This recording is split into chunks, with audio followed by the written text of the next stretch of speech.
cómo era básicamente la teoría, la parte introductoria, y hoy día vamos a ver la evaluación que se toma en cuenta. Y ya también ustedes ya lo saben porque ya incluso han ido más allá, ya van en la parte de cirrosis. Yo pensé que recién estaban viendo algunos conceptos introductorios, procesos, pero ya están ya en el primer eje temático. Ese es el primer tema que le han dado, ¿no? ¿Problemas hepáticos o el segundo? Es el segundo, licenciada. El primero vimos todo lo que son enfermedades gastrointestinales, la semana pasada. ¡Wow! Wow, entonces han visto bien rápido, están avanzando, doctor Belisa, excelente. O sea, ya han visto todos los problemas de gastritis, problemas a nivel del esófago. Si tuvieran entonces un paciente con reflujo gastroesofágico, ya le podrían dar una prescripción, entonces, excelente, ya bien. Entonces ya están viendo ya la parte de problemas hepáticos, mucho más todavía, la PCR, todo ello, excelente. ¿Ya? Yanela, me encanta que participes, vamos a pedir a otra compañera tuya.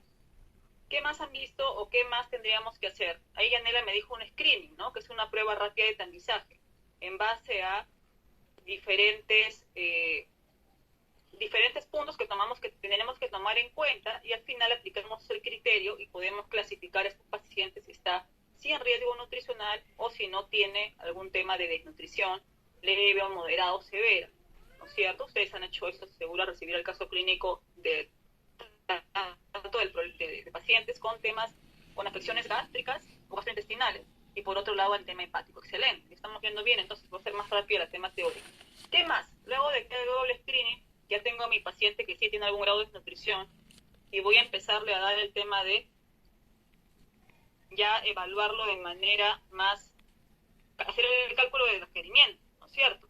Que también lo saben, seguro, porque también está bien planteadito en la guía. Y si ya han hecho un segundo tema, ya están haciendo, ya saben bien qué tendrían que aplicar en ese caso, ¿no es cierto? ¿O cómo van allí, chicos? Los escucho. Mientras vamos a entrar aquí.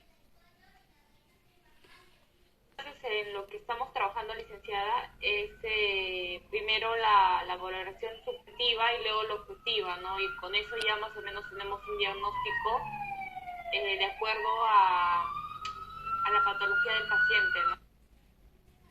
Bien. Ok. Claro, ahí lo complicado o lo que les va a costar más es ir memorizando, ¿no es cierto? Y entender por qué se procede a dar tantas calorías o tantas proteínas o qué nutrientes se debe dar más ante determinada patología o se debe dar menos, ¿no? Ya quede todo bien claro, ¿no? Por esto, por ejemplo, en este tema del COVID, que ayer estuve capacitando a los profesionales de la red Sabogal, en este tema del COVID, por ejemplo, ¿no? Es una afección respiratoria. Y en las afecciones respiratorias, ¿qué nos dice la literatura? Que, por ejemplo, para reducir el tema del cociente respiratorio deberíamos de dar un mayor porcentaje de grasa, ¿no? En una persona normal deberíamos dar un 30% de grasa, en ellos nos conviene darle un poco más para que no esté agitado, por ejemplo, ¿no? Y así tiene su explicación. En las afecciones respiratorias, como el EPOC, como la neumonía, como la COVID-19, ¿no es cierto? Y así, ¿no? Y así, dependiendo de la patología que tenga la persona, se va a tener que hacer cierto manejo. Y eso es lo que ustedes tienen que ir aprendiendo y que se lleven consigo ese conocimiento para siempre. Entonces ahí está, puedes maximizarlo, estimada. Ok. Siguiente. Y vamos a ver justamente, gracias, estimada. Creo que quién está compartiendo, Luz o Diana. Sí, licenciada. Me indica para yo pasar los PPTs. Venturo. Luz. Luz, no veo el PPT. Voy a compartir un ratito. Lo vi y desapareció. Tienen un poco más claro, la semana pasada cuando les preguntábamos, adelantándonos a este tema, no estaba muy claro la cosa, pero ahora por lo que veo sí. El problema es que solo escucho a una o dos personas y me gustaría que todos lo tuvieran claro. Y tiene que quedar claro ya desde ahora, ¿ya? Los objetivos justamente hoy día es que ustedes puedan describir las formas y prevalencia de desnutrición. Vamos a afianzar eso muy rápidamente porque la semana pasada ya fue dando la teoría, para que ustedes también puedan explicar, puedan ustedes también describir el impacto de la terapia nutricional en el caso de un paciente desnutrido. Ustedes también tienen que describir manejar y reconocer las ventajas de la terapia nutricional frente a ciertas condiciones clínicas, y eso lo van a ir mejorando, perfeccionando semana a semana. Siguiente. Es importante, ¿no es cierto?, que nosotros identifiquemos a esos pacientes desnutridos de una manera rápida, ágil, oportuna. Y ahí todavía nos falta trabajar bastante en los hospitales, ¿no? Habría que empezar por aumento de nutricionistas. A los pacientes tenemos que verlos, a los que ya están desnutridos con algún grado de desnutrición o los que tengan riesgo nutricional, ¿no? Como bien dice allí, instaurar lo antes posible un soporte nutricional especializado, adecuado para el paciente. Por eso es muy importante detectarlo de manera temprana, y ustedes ahí mencionaban ahí el cribaje o el screening rápido que hacemos en la valoración global subjetiva, en base a ciertas cosas muy puntuales que vamos a recordar aquí cuáles son. Es necesario realizar un cribaje nutricional de todos los pacientes a su ingreso hospitalario, y así debiera ser, ¿no? Todos los pacientes que ingresan en los diversos pabellones, el pabellón de medicina general, el pabellón de cirugía, al pabellón de a diferentes pabellones de homología, rápidamente allí esté el nutricionista y pueda ir recibiendo y hacer un descarte, un screening rápido, y diga, este paciente tiene riesgo nutricional, este paciente no tiene riesgo en buena hora. Pero también, como comentamos la semana pasada, a nivel nacional hay más del 50% de los pacientes que a nivel intrahospitalario tienen algún grado de desnutrición.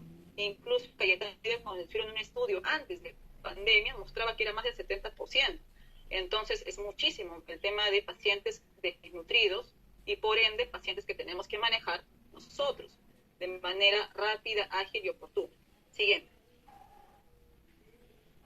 La desnutrición, ya sabemos nosotros que va a complicar la evolución clínica, ¿no es cierto?, de las diferentes situaciones de enfermedades agudas o crónicas.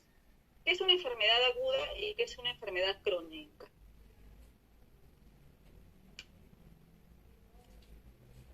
Licenciada, si no mal recuerdo, la aguda creo que es que te da, es en un corto plazo, pero a la vez es recién que va iniciando. En cambio, una enfermedad ya crónica es que ya está esa enfermedad durante el tiempo, o sea, durante muchos años, entonces ya permanece y muchas veces ya no tienen cura, ¿no? Pero es el mayor tiempo. En cambio, las agudas son más rápidas, que se presentan en un tiempo más corto, ¿no? Es la diferencia que ahora se me viene a la mente, ¿no? Pero bien, Diana. Definiciones.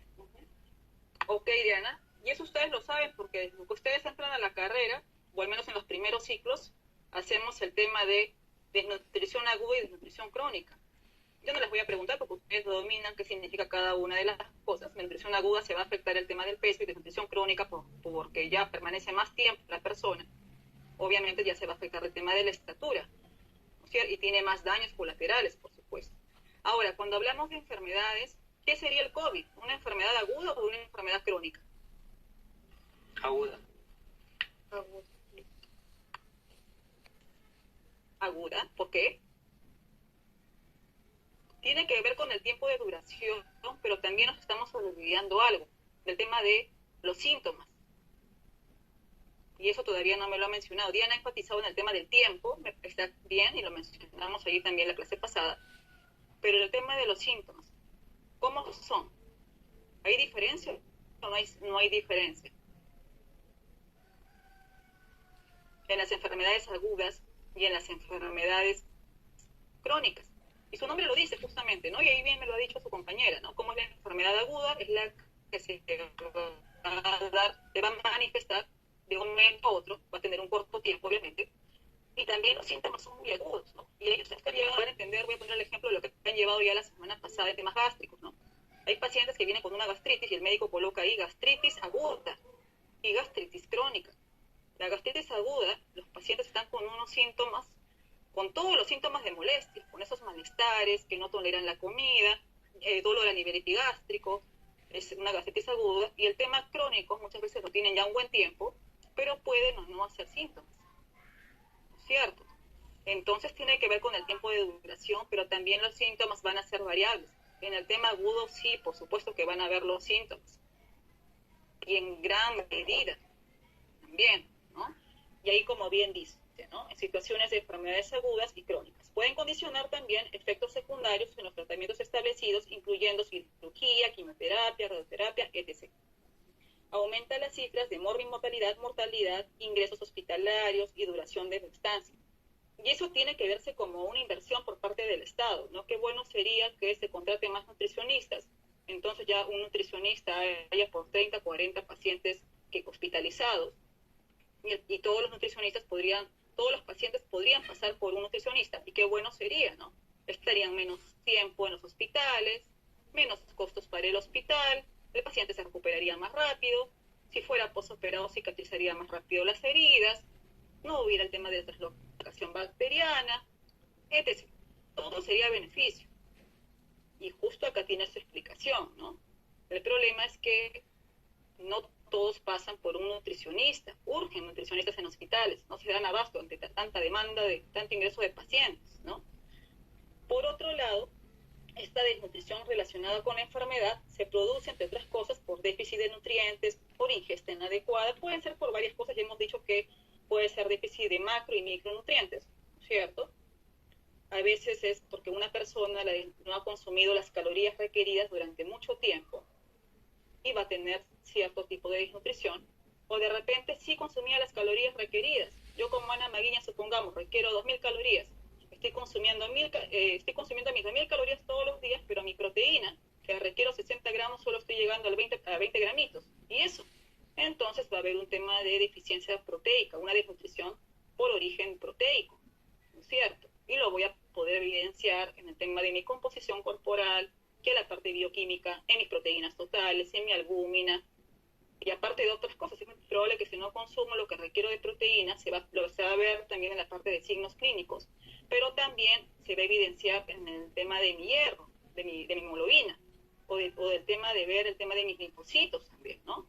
Las proteínas forman parte de varios componentes, tienen varias funciones en nuestros cuerpos. ¿Qué funciones cumplen las proteínas en nuestros cuerpos? Aparte de la masa muscular. A ver, al toque. Inmunológica. Ya, uno, otro. Ya, uno. Siguiente. Hormonal. Ya, dos. Sigan. De membranas. ¿Qué más? Transporte. Está bien, listo, ¿no ves? Función hormonal, función enzimática, función inmunológica, transportadora. Entonces tienen funciones. Por eso es que cuando hablamos, perdón, profesora, que me contribuya. No, por supuesto, doctora Belli, adelante. Yo quiero que todos participen.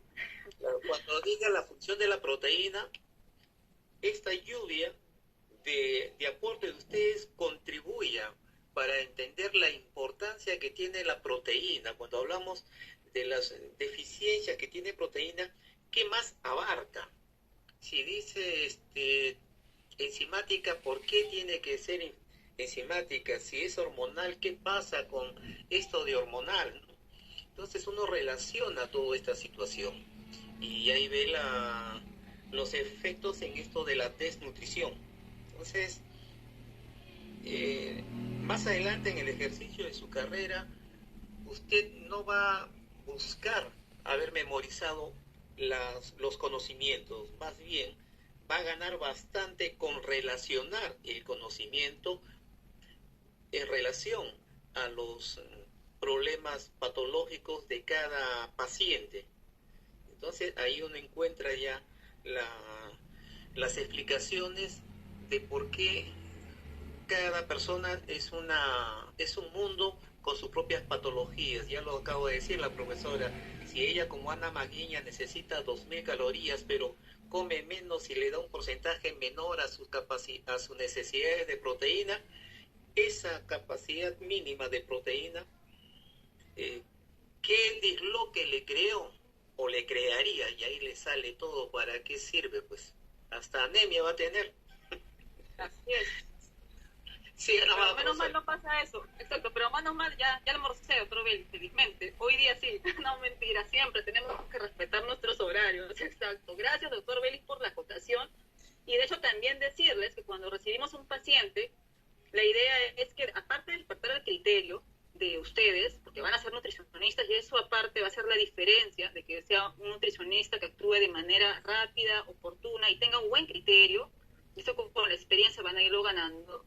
También tienen en pocos minutos ir más allá, ¿no? No solamente parametrarse, sino dice, ah, ya tiene pocas sus proteínas, ¿no? Ya interiormente ustedes van a saber qué más ha pasado en esta persona, como el ejemplo que les puse conmigo, y otras cosas más, ¿no? Entonces, como bien dice el otro Vélez, al final hasta anemia pudiera tener, y otras cosas más, por supuesto, porque sabemos que la proteína se encarga de fijar ciertos micronutrientes. Entonces tienen que pensar, ir más allá, ¿no? Como dicen, más allá de lo evidente, ¿no? Entonces tienen que ver rápidamente, y esa rapidez, esa agilidad mental se los va a dar el conocimiento y la práctica, ¿ya? Muy bien. Entonces seguimos allí. También el tema de la nutrición va a aumentar las cifras, como bien se dijimos, de movilidad, mortalidad, ingresos hospitalarios, duración de estancia. Esta nutrición relacionada con la enfermedad se produce, entre otras cosas, por déficit de nutrientes, como bien se había mencionado, macro y micronutrientes, por ingesta inadecuada, por aumento de las pérdidas y por aumento de los requerimientos de nutrientes, ¿no? De hecho, en el mismo ejemplo de mi persona, si yo requiero 2.000 calorías, pero tengo una patología que me genera hipermetabolismo, ¿no? Ya no voy a requerir 2.000 calorías, voy a requerir tal vez 3.000 calorías. De repente aumenta mi grado de estrés por esta patología y voy a requerir ya no 0.8 a 1 gramo por kilo de peso, sino 1.5. Entonces también aumenta ahí, y me encuentro yo ahorita en hipercatabolismo, imagínense. Entonces también se aumenta mi requerimiento por esta patología, por 1, 2 o 3 patologías, y no estoy consumiendo ello, voy a terminar con algún grado de nutrición. Y eso ocurre mucho en los pacientes oncológicos o en ciertas patologías, incluso gástrico, ¿eh? Que a veces no saben que tenían esa afección y desde cuántos años silenciosamente su cuerpo requería más, y cuando ya van al hospital porque ya se sienten mal, se sienten muy adelgazados, no tienen fuerzas, etc., a veces desde cuándo habrán tenido ese problema de desnutrición. Ya, y es como yo les había dicho, cuando vemos a un paciente hay que preguntar cómo está, ver cómo está ahora, y eso lo podemos evidenciar en base a ver peso, estatura, bioquímica, pero también hay que ver el previo, ¿no? Desde cuándo ha empezado a perder peso, desde cuándo siente que tiene menos energía, desde cuándo se le empezó a caer el cabello, desde cuándo, para nosotros también sacar nuestras conclusiones, ¿no?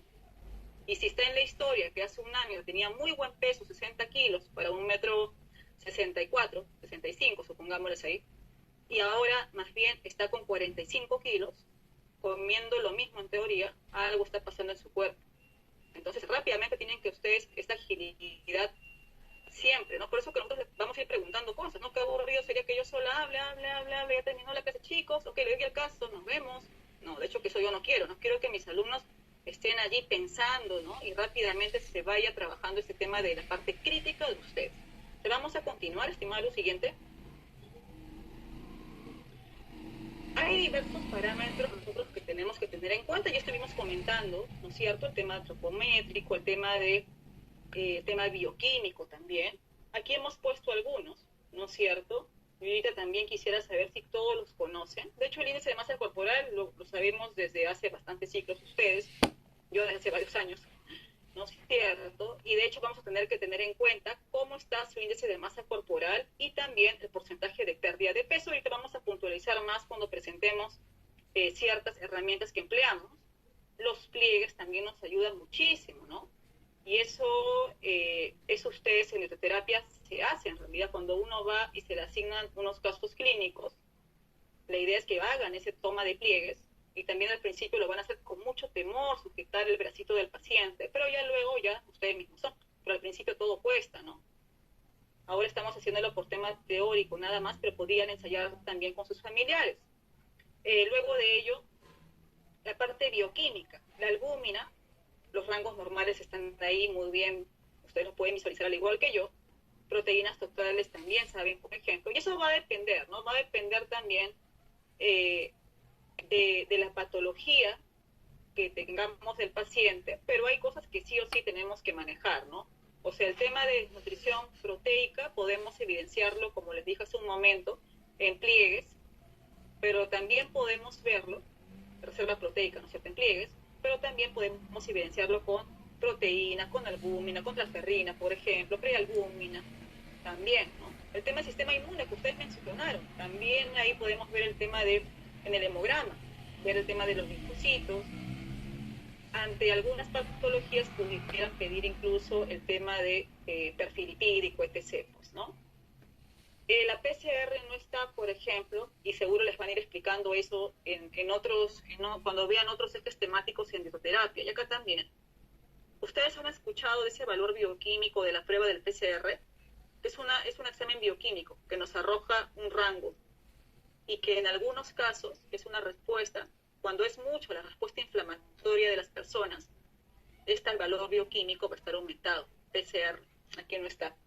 ¿Ya? Entonces también, pero eso vamos a verlo poco a poco en su debido momento, cuando compartamos diversas patologías, pero seguro también en dietos los van a mencionar, ¿no? Y ahí justo abajito están otras herramientas que vamos a puntualizar ya una por una, para que quede más claro, y yo sé que lo saben, porque también está en la guía, he visto ahí del otro curso.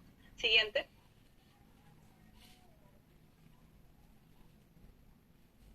Nosotros ya la semana pasada habíamos visto qué pasaba en alguna persona que tenía desnutrición. ¿Recuerdan? Que me lo presentó ahí la profesora Diana. ¿Qué pasaba? Y también se mencionó en este tema del ayuno prolongado, todo lo que ocasionaba, ¿no?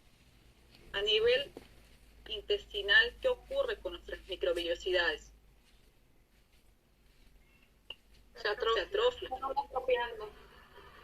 Exacto, ¿no? Y eso tenemos que tenerlo en cuenta, porque también al momento que queramos dar el tema de la alimentación, que para eso hay todo un algoritmo, si es que tolera o no tolera, vía oral, si no tendrá que ir por soporte. Y tenemos, en caso de soporte nutricional, usar los inmunonutrientes para recuperar más rápido este tema de microvellosidades. Por ejemplo, usamos la glutamina, ¿no? Eso vamos a irlo viendo ya más adelante, temas puntuales y en qué cantidades.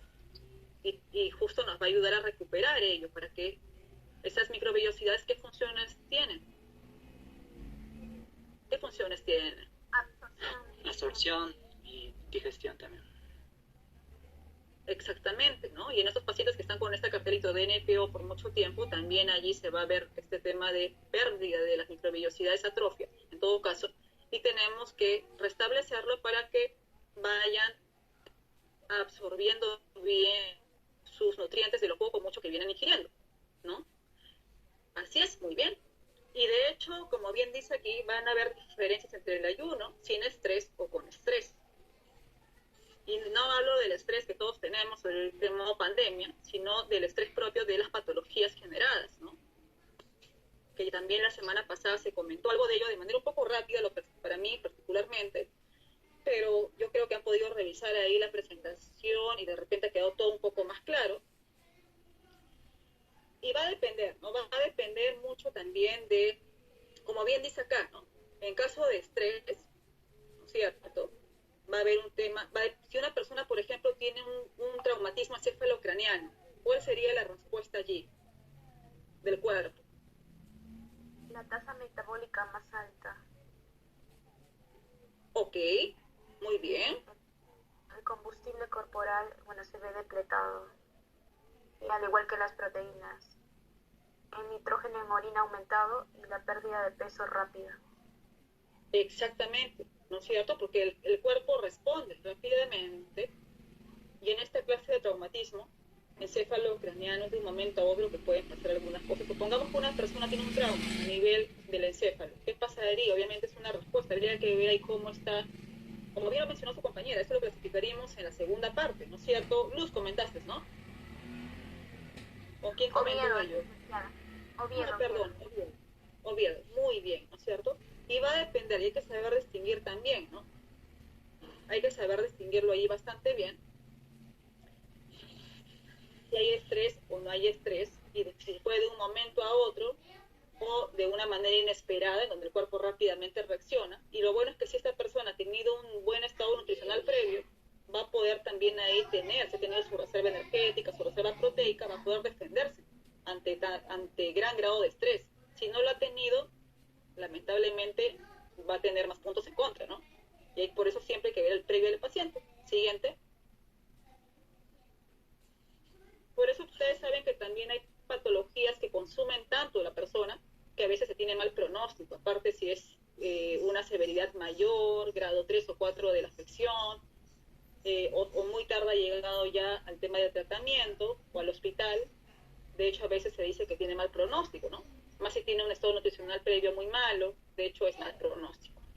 Y van a haber una serie de modificaciones metabólicas que se van a venir dando en el ayuno breve, el ayuno prolongado y en el estrés. Aquí están justamente algunas diferenciaciones también que se pueden observar y que sería bueno que ustedes nos permiten hacer la diferencia allí, ¿no?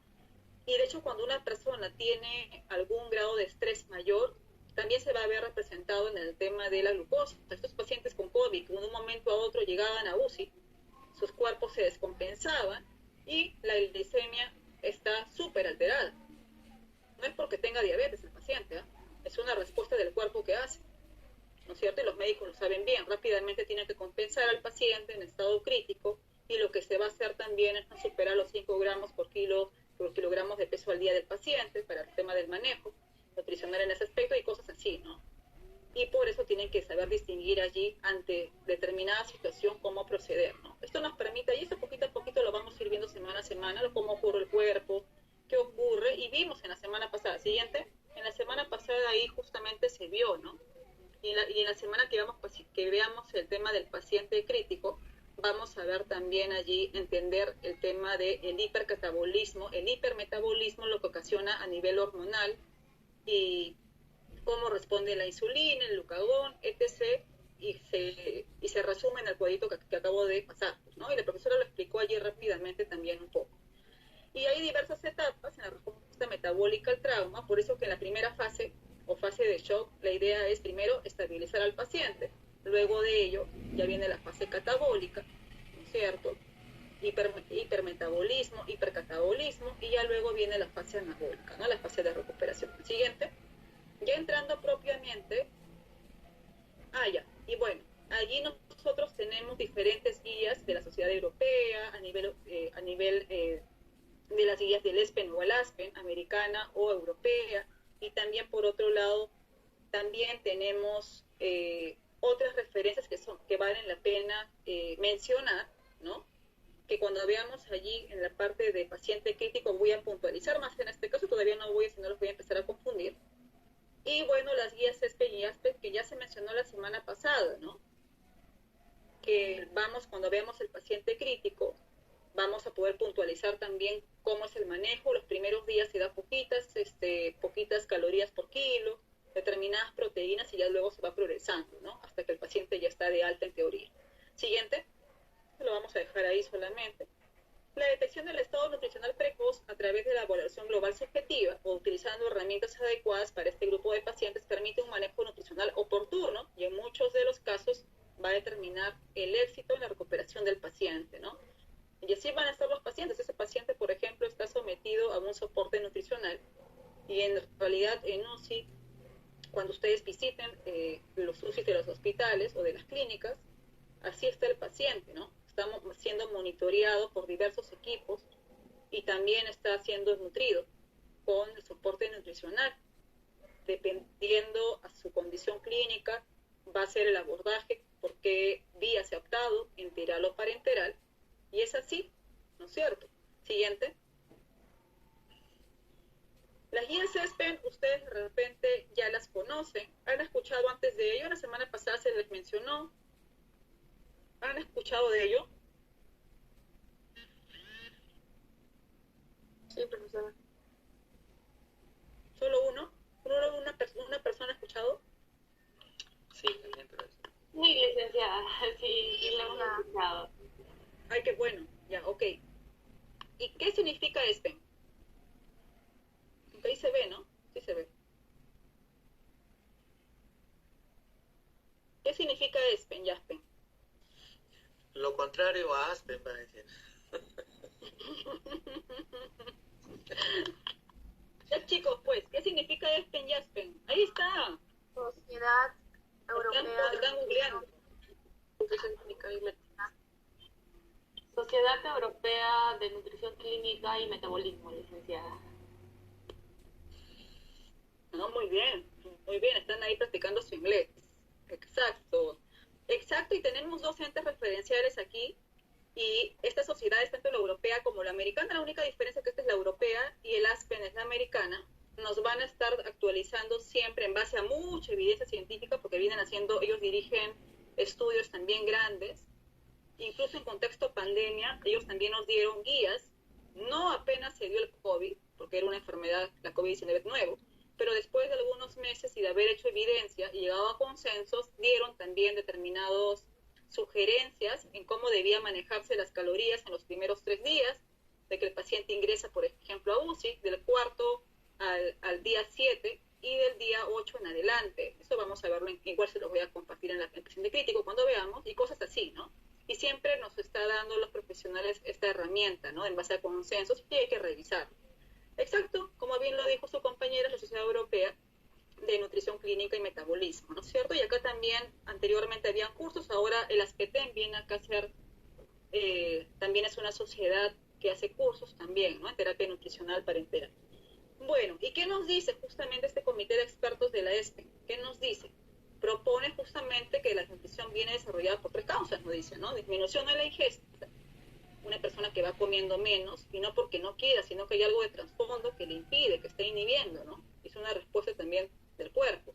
Enfermedad aguda, aumento de la respuesta inflamatoria por estrés. Enfermedad crónica, con grado leve o moderado de respuesta inflamatoria. Siguiente.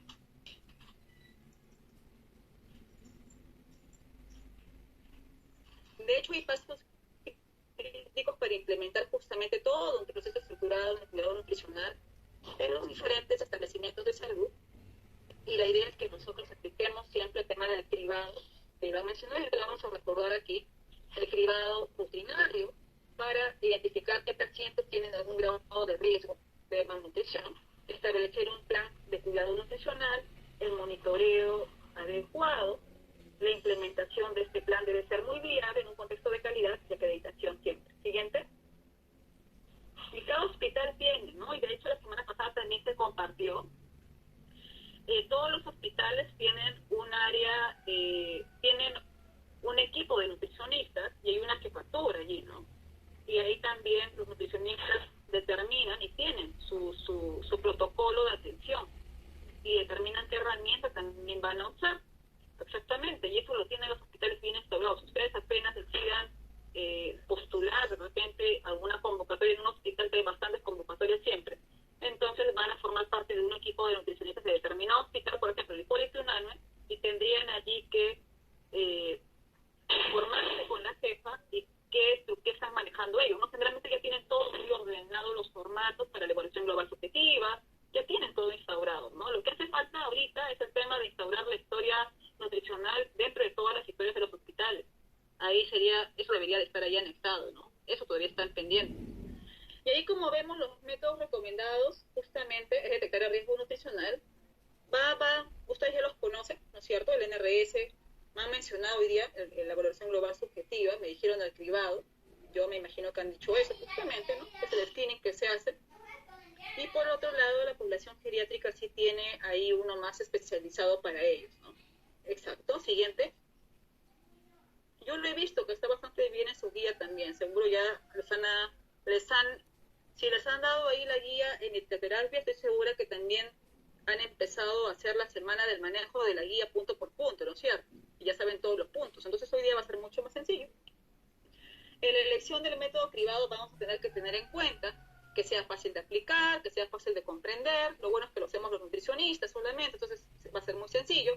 Aceptabilidad por el paciente y profesionales sanitarios, en caso si no hubiera, pero generalmente el nutricionista es que lo emplea. Relación con el plan de tratamiento, aplicable en todos los pacientes, debe incluir ciertos parámetros, tanto la parte clínica y la parte analítica, ¿no? Y ahí usar el tema de su criterio también. Es preferiblemente obtener los datos a través de un sistema informático, pero todavía eso está en proceso, ¿no? Eso es lo ideal. Todos quisiéramos que fuera así todo tipo digital, ¿no? Al igual que las historias clínicas, pero todavía no todos lo tienen implementados aquí en Perú. Siguiente. 4:30, estamos bien. Ustedes ya han revisado, estoy segura, las herramientas que tenemos para el cribado, ¿no es cierto? El NRS. ¿Lo han revisado estas 3 en algún momento? Yo lo he visto bien en su guía. Evaluación del adulto mayor. Ya. ¿Todos lo manejan? Más hemos utilizado el NRS, licenciada, que el MAS y el MNA, si no estoy mal. La BGF y el NRS son los que más hemos utilizado y tenemos más conocimientos. Desde mi punto de vista, porque es lo que más hemos utilizado en evaluación y hemos hecho mayor revisión, a diferencia de los otros dos. Okay. Ya, bien, Diana, gracias por el aporte, por el comentario allí. Todos manejan las tres, una revisión en algún momento.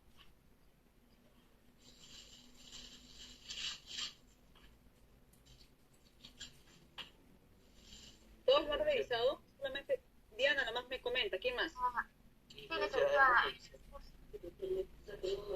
el curso de evaluación nutricional vimos los 3 cribados. ¿En qué curso? Evaluación nutricional. Claro, exactamente, ¿no es cierto? De hecho que sí, porque esto se ve, siempre se ve.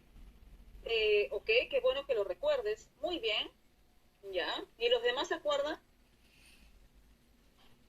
Sí, licenciada. Ahora vamos a presentarlo. Igual está aquí también el PPT, no se preocupen. Igual está allí uno por uno.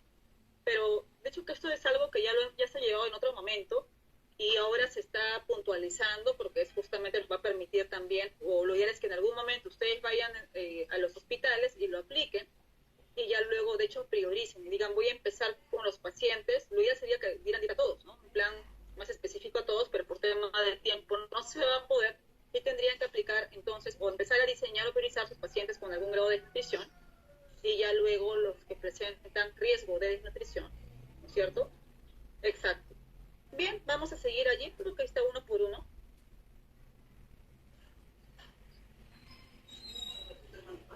Y ahí justamente, ustedes lo tienen bastante bien en la guía también. Así que por eso que la alumna me lo hizo llegar y la idea es que ustedes sepan usar, ¿no? Porque aquí está, pero ¿cómo se usa?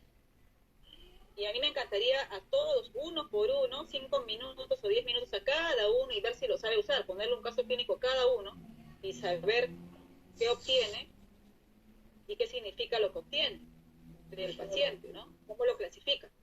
La idea es que todos lo sepan usar. Y como bien dice aquí, esto nos permite justamente es un tamizaje de riesgo nutricional y aquí puntualicen algunas cosas. ¿En qué se puntualiza? En el estado nutricional normal, la pérdida de peso, ¿cierto? El tema de la ingesta. Nos va a permitir justamente clasificar en base a algunas cosas, 4 cosas, determinar si el paciente tiene o no riesgo nutricional. ¿En qué tengo que puntualizar? Está bastante claro aquí. Su IMC es menor de 20.5, ha perdido peso en los últimos 3 meses, ha reducido su ingestión dietaria en la última semana, es paciente grave, ¿cierto? Hay cosas que, como yo les decía la semana pasada, no van a preguntar, van a tener que ustedes sacar sus propias conclusiones, ¿no? Tienen que ser muy sutiles en el momento de preguntar, y a mí me encantaría que a todos de repente darles un caso o darles un paciente y que verlos, aunque sea por Zoom, cómo lo van desarrollando, sería lo ideal, para ir corrigiéndoles algunas cositas, incluso de la manera como lo formulan, ¿no? Y eso también hay que ser siempre muy prudentes, ¿no? Con las personas, porque a veces lo pueden tomar a mal, ¿no? Ok, entonces allí, esto me dicen que sí lo saben, vamos a irlo viendo con los casos clínicos, a ver cómo los están manejando, no lo están manejando, ¿no? Y esas son las 4 cosas puntuales que tenemos que tener en cuenta para clasificar a este paciente. Y allí justamente en el tema de gravedad de enfermedad, como bien dice allí, hay un tema si el paciente tiene un requerimiento habitual, de repente tiene enfermedad crónica,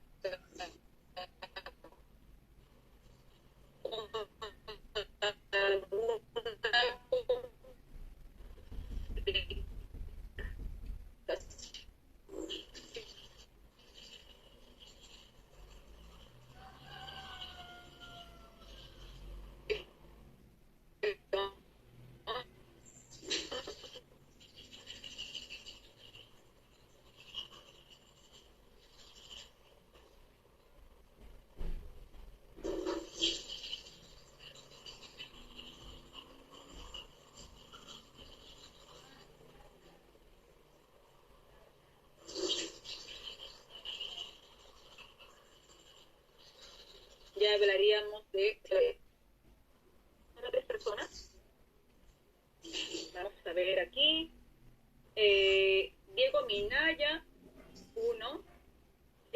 Eder Josué Romero, y todavía no contestan un ratito. Y voy a llamar a un varón más. Eder Custodio. ¿Ok? En ese orden, uno por uno, puede comentarme qué es el Apache, porque está dentro de eso, si no, no van a poder tampoco, si es que le llevar un paciente con ellos. Apache más 10.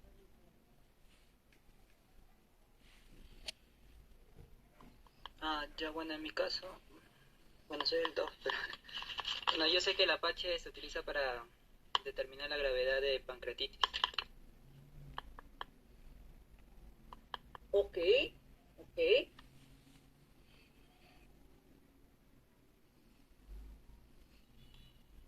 Ok, muy bien. ¿Qué más?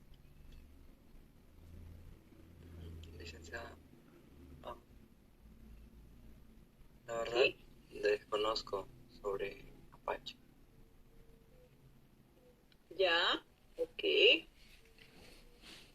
Igual que yo, licenciada, tampoco conozco qué es Apache más 10.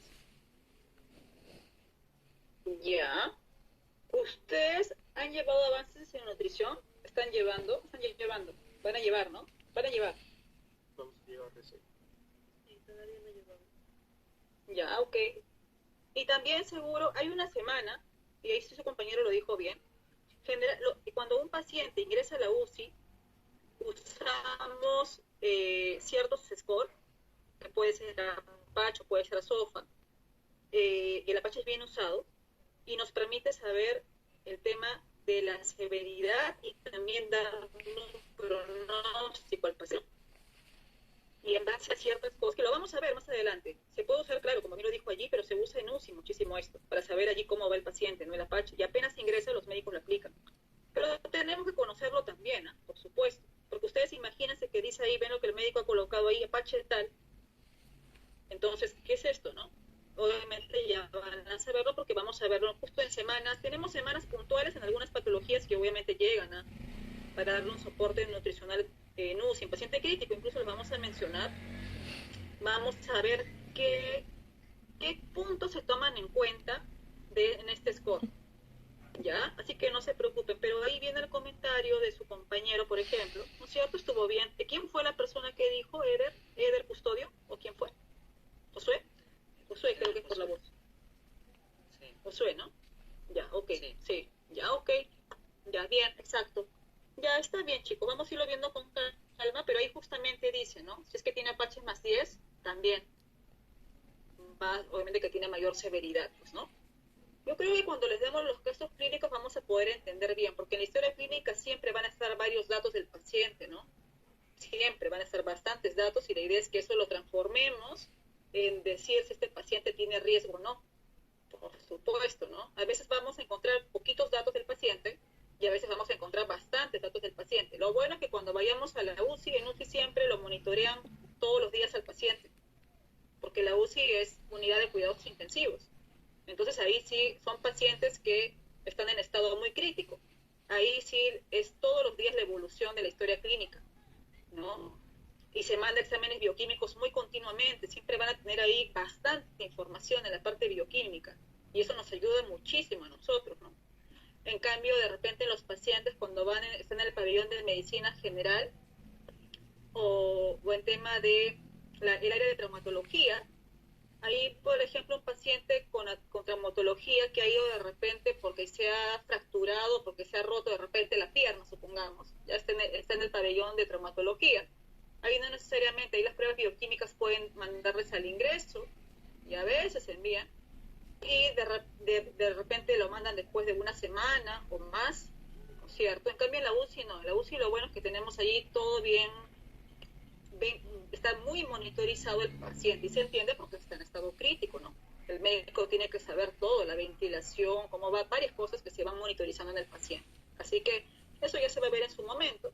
Y ahí justamente, bueno, el tema de la edad también, ¿no? El tema de la edad, como bien sabemos, un adulto mayor va a tener mayor probabilidad de tener riesgo nutricional, y se le da a las personas, si tienen 70 años o más, se le va a agregar un punto al tema de el puntaje final para determinar si esta persona tiene riesgo nutricional o no tiene, ¿no? En teoría está bien entendible porque ahí te lo pautea todo muy bien, ¿no? Y ahí nos dice puntaje ausente, punto 0, si es leve tiene que tener un punto, si es moderado 2 puntos, si es grave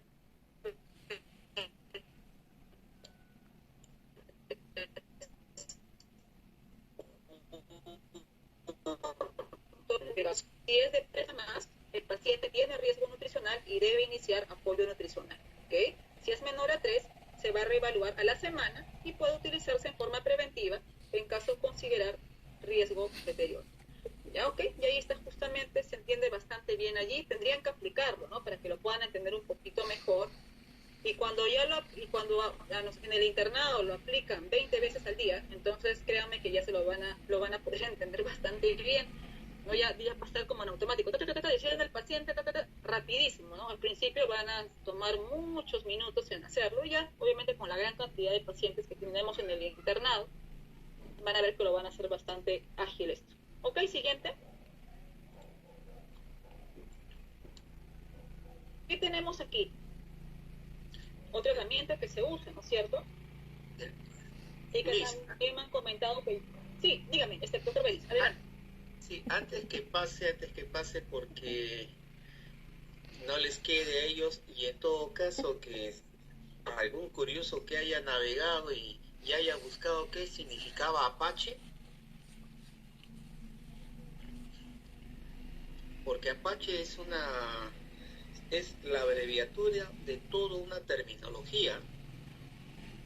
Entonces, y para redondear eso de esa lámina anterior, ¿puedes volver a la anterior, por favor? El R, la anterior, por favor, antes de que se me vaya la idea. Señorita Venturo. Venturo, Luz. Ya, no se preocupe. En función al NRS de 2002, ¿no? Bueno, esta es una herramienta que por consenso se dice 2002 porque fue en ese año que salió, pero dentro de todo eso, cuando tocó usted el Apache, ¿no? Que es todo un score y hay nivel, pues Apache 1, Apache 2, ¿no? Va en función a que traducido, ¿no? Está en inglés, y discúlpeme que mi inglés es desastroso, por eso que no hablo. Es la disminución de COGS, Cyclic and Chronic Health Evaluation, que traducido vendría a ser la fisiología aguda y la evaluación de la salud crónica, ¿no? Eso es el famoso Apache, ¿no? Fisiología aguda, una mala traducción de una evaluación de cómo está la salud crónica, y en función a eso le dan esos estándares, pues. Solamente era eso, Miss, para que no quedara en esa terminología del Apache, porque es todo un contexto esto del Apache, ¿no? Sumado al otro que dijo, pero ya en su momento lo veremos. Solamente quería dar esa precisión.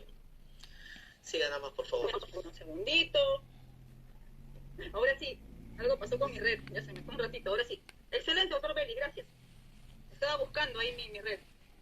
Ok, ya está. Listo. Ok. Sí, eso lo vamos a ver en algún momento.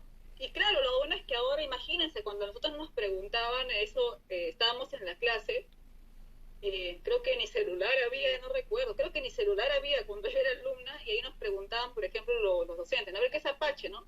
No podíamos buscar, lo bueno es que ustedes pueden buscar ahí en el Google, que sea. En cambio nosotros, y de frente los profesores nos decían, ¿no? Y eran así bien agresivos, ¿no? Pero bueno, son otras épocas, en cambio ahora tenemos que ser muy respetuosos, exacto. Entonces vamos a continuar. Siguiente, por favor. Ya, bien, ahí justamente es otra herramienta, y seguro también lo han revisado en algún momento, que también se puede usar ¿no es cierto? Como bien dice ahí, es una herramienta de cribado universal en desnutrición también, y hay pasos, ¿no? Y ahí justamente está, primero, paso 1, puntuación del índice de masa corporal, ¿no? Mayor a 20, entre 18.5 y 20 y menor a 18.5.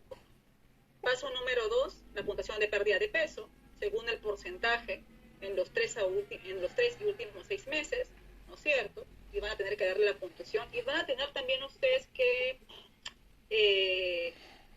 saber cómo sacar esa información al paciente, ¿no? Porque yo recuerdo cuando era alumna y decían, pero Anita, ¿cómo tú has podido? ¿No? Y yo, mira, yo le he preguntado y no me dice, o sea, ya uno es como le planteo a la persona para que me dé ese dato, porque eso muchas veces no va a estar en la historia clínica, generalmente, ¿no? Cuando la pérdida de peso que ha tenido. Y lo otro es sacar también, ¿no? Si ha perdido tanto en 3 meses, si ha perdido tanto en un mes, tanto puede ser en este tiempo, y tenemos que tener ahí el criterio que yo le pongo de puntuación, ¿no? También. Todo eso esa es la idea que vayan practicando y vayan despertando en ustedes. Y luego el paso 3, puntuación del efecto de la enfermedad aguda, ¿no? Si el paciente presentara una enfermedad aguda y no hubiera recibido alimentos, pues fuera probable que no los recibiera durante más de 5 días. Y ahí ¿cómo tendrían que preguntarle allí? ¿Cómo obtienen esta información? ¿Cómo le preguntan para saber esto? A ver, supongamos que yo soy la paciente. ¿Qué tendrían que preguntar?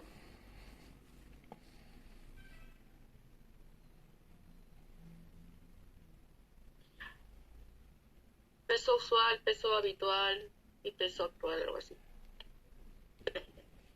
¿A cuántos Así tiempos? me vas a preguntar, Yanela. No, yo no te contesto, ¿no? Usted levantaría la ceja, lo miraría a quien le ha preguntado, bajaría la cabeza y se pone a leer su libro. Y eso que yo conozco a Yana, y Yana es muy educadita, muy linda, pero si me preguntas si Yana no te digo. Ok, ya, ¿quién más? A ver, y en esta última pregunta, ¿cómo le sacan la información de que está comiendo o no, no? Licenciada, bueno, yo le preguntaría cuántos tiempos de comida está teniendo al día. Ya, ok.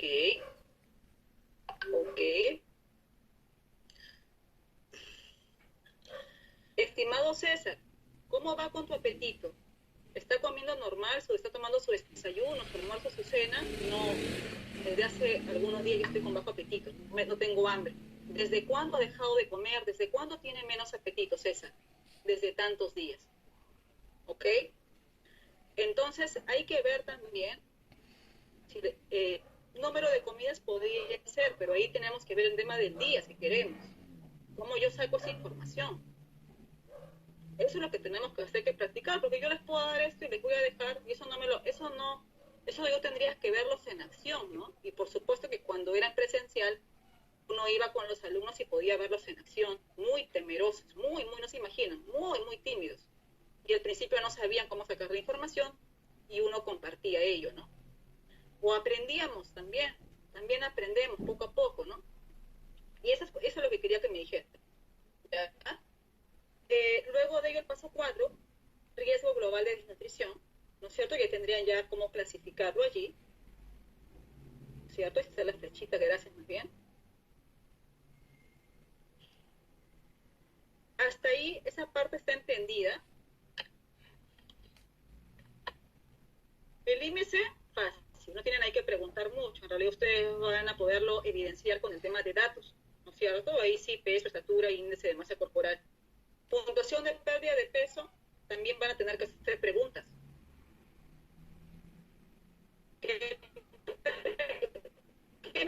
A ver, si ustedes quieren saber mi peso, si he perdido peso los últimos meses,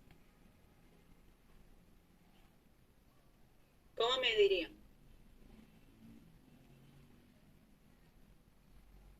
¿No me van a decir nada, chicos?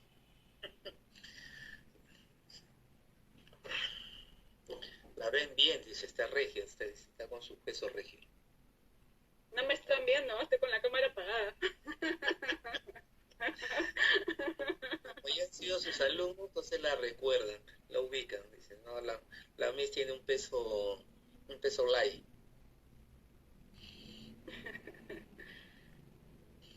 chicos, pregúntenme. Tienen que practicar, ¿ah? A ver, ¿cómo me dicen? Imagínense que están frente al paciente y quieren saber si ha perdido peso o no en los últimos meses. ¿Qué le preguntaría? ¿Ya notó algún cambio en su peso? Algo básico. Ah, está bien, buena pregunta. Entra de manera empática. Exacto, Mau, yo sí te respondo. ¿Quién preguntó? ¿Quién preguntó? Diego Minaya. Muy bien, Diego. Exacto. Muy bien. Muy bien, Diego. ¿Quién más? Está bien, Diego. Sí sería. Claro, te respondería, por supuesto. ¿Quién más? Pero Pregunta. ya tienen una idea base cómo hacer una pregunta.